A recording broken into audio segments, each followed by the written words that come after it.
उसको आप ईश्वर कहते हैं, हम उसको अल्लाह कहते हैं, इन मुद्दे पर विवाद क्यों मचा हुआ है? देखिए, इस मुद्दे पर तो विवाद मचना ही नहीं चाहिए, सीधी सी बात है। और ये तो हर कोई व्यक्ति कहता है कि बस भगवान एक ही है, ईश्वर एक ही है, और आप उसको मस्जिद में पूछते हैं तो हम उसको मंदिर में ढूंढते हैं, बस इतना ही अंतर है। बाकी भगवान तो एक ही है, और ओम के पीछे और अल्लाह के पीछे तो लड़ना ही नहीं चाहिए। ये तो सबसे बड़ी बेवकूफ़ी है कि अगर कोई व्यक्ति हिंदू मुसलमान के नाम पर लड़ता है, ईश्वर के नाम पर लड़ता है, भगवान के नाम पर लड़ता है, वो सबसे बड़ा बेवकूफ़ आदमी है। क्योंकि इस देश के अंदर लोग अलग अलग हो सकते हैं, जाति धर्म और मजहब अलग अलग हो सकते हैं, लेकिन भगवान और अल्लाह कभी अलग अलग नहीं हो सकते। भगवान और अल्लाह एक ही हैं, हिंदू धर्म उनको मानने के तरीके अलग अलग हो हिंदू धर्म सकते हैं। के कई संत वहां पे मौजूद थे, किसी ने विरोध नहीं किया, लेकिन एक जैन संत आए, उन्होंने विरोध किया। इसका क्या लॉजिक है पीछे? देखिए, मैं आपको एक चीज बता देता हूँ, साल 2024 का इलेक्शन सर पर खड़ा हुआ है। अगर हिंदू मुसलमान नहीं होगा तो वोट कैसे मिलेगा? असल में इस देश के अंदर लोगों ने लगातार, लोग सवाल खड़े करते हैं मुसलमानों के ऊपर, मुसलमानों की देशभक्ति के ऊपर। अरे अगर आपको मुसलमानों की देशभक्ति को पढ़ना है तो पढ़ लीजिए अशफाक उल्लाह खां को, पढ़ लीजिए आप बहादुर शाह जफर को, पढ़ लीजिए आप मीर उस्मान अली को। अगर आपको यह शक है, आप ये भूल जाते हैं बार बार कि अब्दुल कलाम आजाद ने इस देश को मिसाइल दी। आप लगातार मुसलमानों के ऊपर, मदनी का परिवार, मदनी जो मौलाना मदनी है, उनका परिवार जो है कई आंदोलन चलाए वहाँ पे आज़ादी के, जंग आज़ादी के समय में, तो उसकी तो तारीफ होती है और उनके पे सवाल भी उठाना जायज़ नहीं है कि उनकी देशभक्ति पे। लेकिन सवाल ये है कि वहाँ पे हिंदू धर्म के कई संत थे, वो नहीं आए, तो जैन समाज के संत आते हैं, उनको तो हिंदू धर्म का ज्ञान भी नहीं है, चर्चा हिंदू धर्म और इस्लाम धर्म की चल रही थी, तो वो क्यों आए? क्या वो चेहरा चमका रहे थे या क्या वो बदनाम करना चाह रहे थे? देखिए, ऐसा है कि हर कोई व्यक्ति जो है आज की डेट में, हर किसी को पता है कि देश के अंदर देश भड़काऊ बयान दो और उसके बाद अपने चेहरे को चमकाओ, हर जगह ये दिखाओ। अरे ये लोग कहाँ चले जाते हैं जब इस देश के अंदर हिंदुओं के ऊपर आपदा आती है? ये कहाँ जाते हैं हिंदू संगठन वाले लोग? मुझे ये समझ में नहीं आता कि जो लोग खड़े होकर ये बोल रहे हैं कि भैया ईश्वर और अल्लाह अलग अलग हैं, जो बता रहे हैं, जरा आकर प्रमाण दें। ईश्वर भी एक है, अल्लाह भी एक है, उसको मानने के तरीके अलग अलग हो सकते हैं। क्योंकि इस देश के अंदर, इस दुनिया में जो आपको सूरज दिखता है वो बनाने वाला ईश्वर और अल्लाह ही है, ठीक है ना? जो चंद्रमा दिखता है उसको बनाने वाला ईश्वर और अल्लाह है, और आपको और हमें बनाने वाला भी वही है। वो अलग नहीं हो सकता, वो एक ही है। साधु संतों को या हिंदू संगठन को इसमें विवाद क्या दिख गया? देखिए, मैं आपको एक चीज बताता हूँ, विवाद क्या, जब आप ये सोचिए कानपुर के अंदर एक बेटी को और माँ को जलकर वो राख हो जाती हैं, तो कोई हिंदू संगठन आकर नहीं बोलता है क्या वो मुसलमान थी जो जल के राख हो गई? कोई हिंदू संगठन नहीं बोलता। असल में इनका उद्देश्य सिर्फ और सिर्फ हिंदू धर्म को जो है वो बदनाम करने का है, जबकि हमारा धर्म लोगों से प्रेम करना सिखाता है। हमारे देश की एक विचारधारा है, अतिथि देवो भवा, वसुदेव कुटुंबकम। हम लोग तो सदैव एक दूसरे को मानते हैं। दूसरी बात ये, अब अगर कोई मुसलमान भी सामने आकर ये कह दे कि पैगंबर मोहम्मद साहब उनके हैं, तो भैया ये भी नहीं है सत्य, क्योंकि मोहम्मद साहब तो सभी के थे, सभी के थे। उन्होंने ये थोड़ी लिखा है कि मैं मुसलमानों का हूं। और कोई हिंदू अगर ये कह दे, नहीं, कोई हिंदू ये कह दे कि श्री कृष्ण सिर्फ मेरे हैं, ये भी नहीं है, श्री कृष्ण भी सबके हैं। तो भैया भगवान अल्लाह सबके हैं, लेकिन लोग उनको मानने के तरीके अलग अलग हो सकते हैं। मैं बार बार यही कहूंगा कि आप उनको मस्जिद में ढूंढ सकते हैं, मैं उनको मंदिर में ढूंढ सकता हूँ, बस। तो जो जैन संत विरोध कर रहे थे, क्या वो चेहरा चमका रहे थे या पीछे से? अरे ये लोगों को, इन लोगों को धर्म का क्या ज्ञान है? इन लोगों को क्या ज्ञान है संत है का? नहीं, मैं क्या बोल रहा हूँ, धर्म के संत क्या ये हिंदू धर्म के संत हैं, सनातन धर्म के संत हैं? जैन रिलीजियन एक अलग रिलीजियन है, सनातन धर्म एक अलग रिलीजियन है। आपको इस चीज को समझना होगा, ठीक है ना? सनातन के लिए तो वही खड़े होकर आए ना। नहीं, सनातन के लिए अगर खड़े होकर आएंगे तो शंकराचार्य जी महाराज से बेहतर कोई नहीं समझा पाएगा। ये सोचिए ना आप, मुझे उनसे बेहतर क्या कोई समझा पाएगा? ये सोचिए आप। दूसरी बात ये है कि साधु की वाणी तो होती ऐसी है, एक कबीरदास जी का दोहा है कि ऐसी वाणी बोलिए मन का आपा खोए और इनको शीतल करे आपहु शीतल होए। तो आपको ऐसी वाणी बोलनी चाहिए जिससे लोगों को प्रेम हो। दूसरी बात ये कि उस व्यक्ति ने क्या गलत बोला? भैया ओम एक हो, अल्लाह एक है, भगवान एक है, ईश्वर एक है, अल्लाह एक है, तो आपको उससे दिक्कत क्या है? तो उन्होंने माफी क्यों मांगने की अपील करी कि मौलाना मदनी माफी मांगे? नहीं, माफी क्यों मांगेंगे भैया, क्यों माफी मांगेंगे? एक बात आप मुझे बताओ, मैं बोल रहा हूँ ये बात के लिए कि भैया ईश्वर भी एक है, अल्लाह भी एक है, उसको मानने के तरीके अलग अलग हैं, क्योंकि सृष्टि को चलाने वाला सिर्फ एक ही है, ठीक है ना? सृष्टि को सिर्फ एक ही व्यक्ति चलाता है, और वो आप उसको, चाहे मैं भगवान कहता हूँ, आप उसको अल्लाह कहते हैं, लेकिन सृष्टि एक ही व्यक्ति चलाता है। जब मनुष्य नहीं था तो आप मानते हैं कि मनु थे? जी सबसे पहले मनु है। देखिए भगवान शिव का भी नाम है ये तो। शिव का भी नाम है मनु, कुछ लोग मनु को भी मानते हैं, कुछ लोग शिव कहते हैं। दूसरी बात ये है कि भगवान शिव का ये नाम है मनु। दूसरी बात ये है कि उन्होंने इसमें गलत क्या है, स्टेटमेंट में गलत क्या है। मनु शब्द इस्तेमाल किया कि मनु सबसे पहले आए थे, जिसे हम आदम इस्लाम कहते हैं, और इंग्लिश जो क्रिश्चियन है वो आदम कहते हैं। देखिए मैं क्या बोलता हूँ आपको, मनु भगवान शिव को कहते हैं और भगवान शिव का अस्तित्व सर्वप्रथम है, ये सबसे बड़ी बात है, सबको फिर गलत क्या कह दिया? इसमें गलत कुछ भी नहीं है। मैं तो आपको ये कह रहा हूँ कि उन्होंने पहले आपके रिलीजियन को रखा, उन्होंने ये कहा कि ओम और अल्लाह एक ही है, तो फिर इस पे बहस क्यों छिड़ रही है? मतलब अगर आपको कंट्रोवर्सी क्रिएट करनी ही है, टीवी चैनल पर हिंदू मुसलमान दिखाना ही है, तो बात एक अलग है। बाकी ईश्वर और अल्लाह एक ही है, भावना को ठेस नहीं एक ही है। पहुंचा है। नहीं, मेरी भावना को क्यों, एक बात आप भावना की ठेस पहुंचा एक आप एक प्रैक्टिकली एक बात को सोच कर देखिए। अगर मैंने एक बात बोला, आपका भी तो नाम दानिश अंजार है, मैंने एक बात बोली कि भैया अल्लाह और भगवान एक ही है, तो क्या आपकी भावना को ठेस पहुंची? नहीं पहुंची ना, तो हमारी भी भावना को ठेस नहीं पहुंचती, आपके दर्शकों की भावना को भी नहीं पहुंचेगी, क्योंकि वाक्य में ही ईश्वर और अल्लाह एक ही है। मैं इस बात को कम से कम इसी बाइट में 50 बार इसलिए बोल रहा हूं ताकि लोगों को ये बात समझ में आए। अरे भगवान कैसे अलग हो सकता है, अल्लाह कैसे अलग हो सकता है, वाहिगुरु कैसे अलग हो सकते हैं? भगवान सभी एक ही है। मैं आपको कहता हूं कि इस देश के अंदर हिंदुओं के 133 करोड़ देवी देवता हैं, ठीक है, लेकिन भगवान तो एक ही है। वो उनके अवतार हैं, अवतार हैं जो समय समय पर सृष्टि पे आते हैं। जब जब सृष्टि पे पाप का घड़ा भरता है, वो समय समय पर अवतार लेते हैं।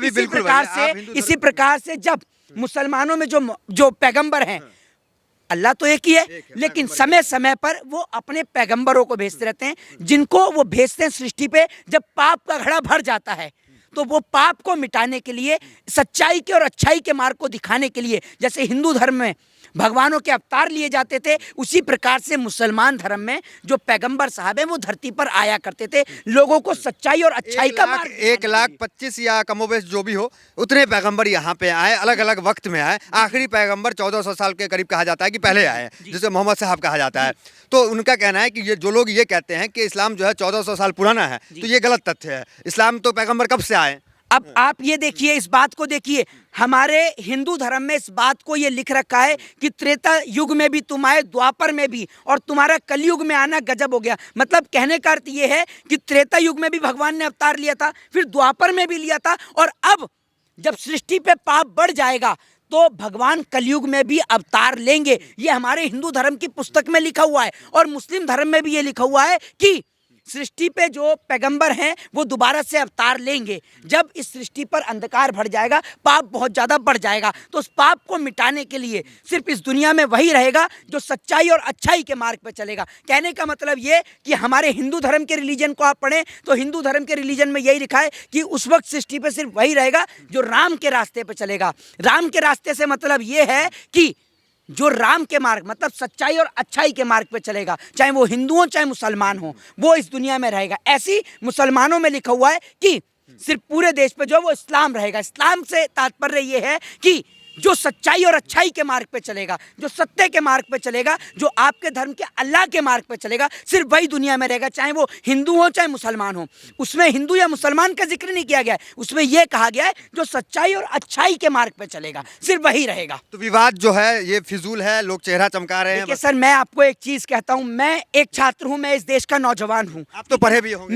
मैं रोजगार पे चर्चा कर सकता हूं, मैं बेरोजगारी और महंगाई पे चर्चा। धर्म की किताबें पढ़ें। मैं धर्म की किताब को पढ़ा हूं। मेरे धर्म के भगवान श्री कृष्ण भगवत गीता में, श्रीमद् भगवत गीता में ये लिखते हैं कि नर ही नारायण है। कहने का मतलब और तात्पर्य ये है कि इंसान ही भगवान है। आपने इंसान को पूज लिया, आपने स्वयं भगवान को पूज लिया। तो हमारे जब श्री कृष्ण श्रीमद् भगवत गीता में ये लिखते हैं तो हम तो उनको अपनाते हैं। मैं सिर्फ श्रीमद् भगवत गीता को पढ़ता नहीं हूँ, मैं उनके विचारों को भी अपने मन के अंदर धारण करता हूँ, और मैं कोशिश यही करता हूँ कि मैं अपने साथ साथ और भी लोगों को समझा सकूँ। अब आप ये देखिए, ये मेरे गले के अंदर आप माता रानी का लॉकेट देख रहे होंगे, ये शेरावाली माता का लॉकेट है जो मुझे कलकत्ता के एक प्रोग्राम के दौरान एक मुस्लिम भाई ने मुझे दिया। तो क्या मैं इसको अपने गले से निकाल कर रख दूँ? नहीं, क्योंकि इसमें मेरे धर्म की माता रानी का है, इसमें लॉकेट लगा हुआ है, माता रानी का चित्र है उनका, और मैं माता में आस्था रखता हूँ, इसलिए मैं इनको अपने गले में अपने साथ रखता हूँ। ठीक है, तो आपकी जो है वो श्रद्धा देखी जाती है कि आप ईश्वर के प्रति कितनी श्रद्धा रखते हैं। ठीक है, तो ये लोग ऐसे लोग हैं जो इस देश में विवाद तो कर देते हैं, लेकिन जब बात धर्म की आती है, क्या कोई भी आज के दौर में साधु महात्मा आपको ये बता रहा है कि धर्म की परिभाषा और सच्चाई और अच्छाई क्या है? मैं आपसे एक चीज़ कहता हूँ, मैंने आपसे कहा कि सर मुझे मजबूरी है, मुझे ज़रूरत है, आप मुझे 10 रुपये दे दीजिए, ठीक है, आप मेरे को दे देंगे क्योंकि मैंने आपसे प्यार से मांगा। अब मैं आपसे गुस्से में आपका गलेबान पकड़ के कहूँ कि ला बेला 10 रुपये दे, तो क्या आप मुझे देंगे? नहीं देंगे ना। तो यही सेम धर्म का है। आप धर्म की अच्छाइयाँ लोगों तक बताइए, लोगों को बताइए कि धर्म में प्रेम करना सिखाया गया है, धर्म में एक दूसरे के साथ मिलजुल कर रहना सिखाया गया है, धर्म जो है वो सत्य के मार्ग पे चलता है। धर्म में ईश्वर ने बताया है कि आप एक दूसरे से प्रेम करें, इंसानों के इंसान से प्रेम करें। जब आप लोगों को धर्म की अच्छाइयाँ बताएंगे तो लोग आपके धर्म से जुड़ेंगे। आप तो धर्म के नाम को दंगा बनाने में लगे हैं, धर्म के नाम पे हवा फैलाने में लगे हैं, जबकि हमारे श्री राम और श्री कृष्ण कभी भी उन्होंने इस प्रकार का कोई संदेश ना तो आपको श्रीमद् भगवत गीता में देखने को मिलेगा, ना रामायण के अंदर सुनने को मिलेगा कि उन्होंने कभी किसी को चोट या हानि पहुंचाई हो। राम जी ने सबरी के झूठे भेर भी खाए और उसके बाद आपने देखा होगा कि राम ने अपनी सौतेली माँ के कहने पर 14 वर्ष का वनवास भी स्वीकार किया, क्योंकि इस देश के ताकि उनके परिवार में विवाद पैदा ना हो। कहा जाता है कि स्टेज पे जो है हिंदू धर्मों के देवी देवताओं को जो है वो अपमानित करने के लिए प्रोग्राम किया गया, मदनी का जो प्रोग्राम था, और कई साधु संत ये बात कह रहे, क्या कहेंगे इस पे? नहीं, कैसे भैया, एक बात आप मुझे बताइए, उन्होंने कोई हमारे भगवान के खिलाफ, अगर हमारे भगवान के खिलाफ कोई भी, ईश्वर के खिलाफ अगर कोई भी विवादित बयान देता तो हम लोग उस पर चर्चा करते ना। मैं खुद बोलता कि भाई गलत बोला है। जिस प्रकार से काली माता की एक फिल्म बनाई गई थी, आपने देखा होगा, ये सारे हिंदू सेना वाले बाबा सब लापता हो गए थे, कोई नहीं बोला था। मोहित शर्मा सामने आके बोले, क्योंकि मोहित शर्मा भगवान में आस्था रखते हैं, ईश्वर में आस्था रखते हैं, तो अगर कोई उनके धर्म के साथ खिलवाड़, धर्म का अपमान हुआ है स्टेज पे कि नहीं? नहीं, कैसी बात कर रहे हैं, कैसे हो जाएगा? लोग मीडिया में चल रहा है, उन्होंने बोला है मीडिया में, मैं क्या बोल रहा हूँ, मीडिया का काम है सर। मीडिया अगर हिंदू मुसलमान नहीं करेगी तो उनकी रोटी और टीआरपी कैसे चलेगी? रोटी और टीआरपी के लिए करना पड़ता है सर, ये मजबूरी है आज की देश की मीडिया की। तो आप सब लोगों से निवेदन है कि प्रेम और मोहब्बत को बरकरार रखें। बोलने से बचते हैं और आप जैसे युवा जो है वो बड़ी बेबाकी से राय को रखते हैं। सर मैं ये हिम्मत कहाँ से आती है? नहीं, ये हिम्मत मेरे देश का संविधान मुझे देता है। ये हिम्मत बाबा साहब भीमराव अंबेडकर मुझे देके गए हैं। बाबा साहब भीमराव अंबेडकर बयानों से कई लोग आपको गाली भी लिख सकते हैं। अरे भैया, गालियां लिखेंगे, गालियां जिनके माँ बाप ने जो सिखाया वो वही तो देंगे। मैं तो कहता हूँ take respect and give respect. जब बाबा साहब भीमराव अंबेडकर आपको राइट टू स्पीच का अधिकार देके गए हैं तो वो अधिकार मोहित शर्मा हो चाहे दानिश संजार हो, कोई भी व्यक्ति उनसे नहीं छीन सकता है, चाहे वो इस देश के प्रधानमंत्री हो चाहे गृह मंत्री हो। ये तो मेरा एक फंडामेंटल राइट है और मेरे फंडामेंटल राइट मुझसे कोई नहीं छीन सकता। आप पढ़कर देखिए बाबा साहब भीमराव अंबेडकर को तो आपको पता चल जाएगा कि उन्होंने आपको क्या क्या अधिकार दिए हैं। लेकिन आप तो शिक्षा पे चर्चा करते ही नहीं है, आप तो चर्चा हिंदू और मुसलमान पे करते हैं। जब हमें लगता है कि देश में बेरोजगारी और महंगाई पे चर्चा होगी, उस वक्त हिंदू मुसलमान का टॉपिक आ जाता है और सारी मेहनत जो है वो हमारी व्यर्थ हो जाती है। तो लोगों से यही कहेंगे कि प्रेम और मोहब्बत के साथ इस देश में रहें। ये देश बहुत अच्छा है, हिंदू मुसलमान के नाम पर ना लड़ें। जय हिंद, जय भारत, वंदे मातरम। चलिए, ये मोहित शर्मा थे, किसी भी मुद्दे पे बोलने से बचते नहीं है। हालांकि इनके कमेंट में कई गालियां धमकियां इनको आती होगी मैसेंजर पे चाहे व्हाट्सएप पे आती है। देखिए, मैं क्या बोलता हूँ आपको, जो लोग धमकियां देते हैं ना, पहली बात मैं आपको एक चीज बता देता हूँ। मैं इस देश में, फिर मैंने आपको कहा कि मैं संविधान में भरोसा रखता हूँ, और मैं आपको एक चीज बता देता हूँ, मैं इस देश में डरने वालों में से नहीं हूँ, मैं कलम को मानने वालों में से हूं। और जो गाली लिखेगा या धमकी लिखेगा उसको जवाब कलम से मिलेगा, हथियार से नहीं, कलम से मिलेगा। क्योंकि मैं जानता हूं कि मेरे देश की न्यायपालिका इतनी मजबूत है कि उस गाली लिखने वाले को, धमकी लिखने वाले को जेल की काल कोठरी तक पहुंचा सकती है। आज देश के युवाओं को जो है कलम की ताकत को समझना पड़ेगा, और युवा है, पढ़े लिखे हैं और कलम की ताकत की बात कर रहे हैं। लेकिन कई संगठन आप जाएंगे वहां तलवार की ताकत की बात की जाती है। मोहित शर्मा बड़ी बेबाकी से मुद्दों पर अपनी राय रखे। इनका कहना है कि उस स्टेज पे कहीं ना कहीं आपसी सौहार्द बना रहे, उसका प्रोग्राम था, और कहीं भी किसी भी बयान से हिंदू धर्म को दबाने, नीचा दिखाने का कोई प्रयास इस तरह का नहीं किया गया। उनकी बात को, अरशद मदनी की बात को भी माना है कि हम लोग जिसको ईश्वर कहते हैं वो अल्लाह कहते हैं, ओम को, तो इसमें कोई आपत्ति की बात नहीं है। तो फिलहाल वीडियो में इतना ही, मिलता है अगली वीडियो से। बने हमारे साथ, बहुत बहुत धन्यवाद।